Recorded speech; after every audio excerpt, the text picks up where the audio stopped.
Local sports from KYMA News 11. The reaction that we had throughout California, Imperial Valley, San Diego CIF, San Diego section was joy. We were happy that all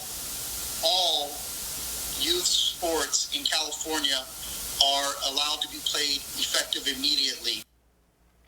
Well, a local Let Them Play organizer gives his reaction to his organization's settlement with the state of California. Welcome back, everyone.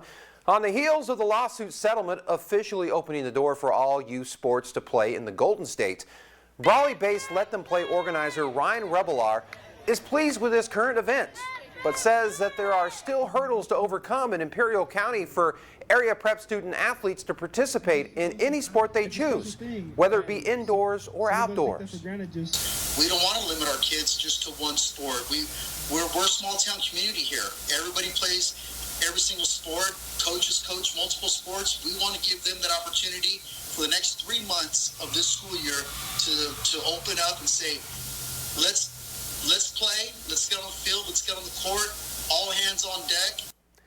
Rebelar is hopeful the Imperial County Health Director, the state's Department of Health, the CIF San Diego section, and local parents and student athletes can come together to work out a plan to get student athletes back into school and in athletic competition in all facets. All right, we move on to the ending of the Yuma Area Prep Winter Sports regular season, as the Cibola boys basketball team is already mathematically eliminated from the 6A playoffs.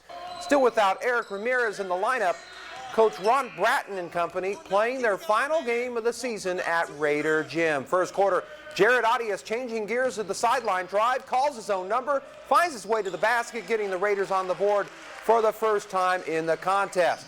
Then off the Westwood miss, Jonah Ponder gets the board, rockets the ball down court to Trey Banks, who finishes the play on the other end. Cibola down 3 at this point.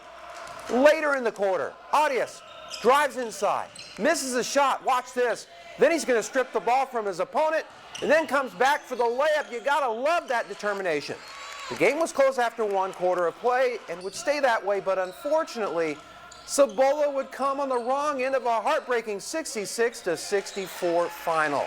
Yikes. Well, keeping with the boys' game, senior night at the Palace says Yuma Criminals Kofa Kings rivalry renewed for the regular season finale. Kofa's Alfredo Carvajal gets to start scoring on this play right here with the layup. Kings up early. Crims would answer, though, as Matt Pacheco lobs across court to Isaac Lopez, who nails a 3-bomb to give the Crims the lead. Moments later, watch this monster block by Ian Rendon and the Crims. What a smooth criminal. This would be a nail-biter, but the Kings would take it by a single point and end the season on a 2-game winning streak. Moving on to the pitch, Kofa girls soccer playing its matinee home finale with head coach Santos Rangel coaching his squad up. Second half, the Liberty Lions on the attack. The shot is stopped by Yadira Ilazandra. She had her work cut out for her this afternoon, that's for sure.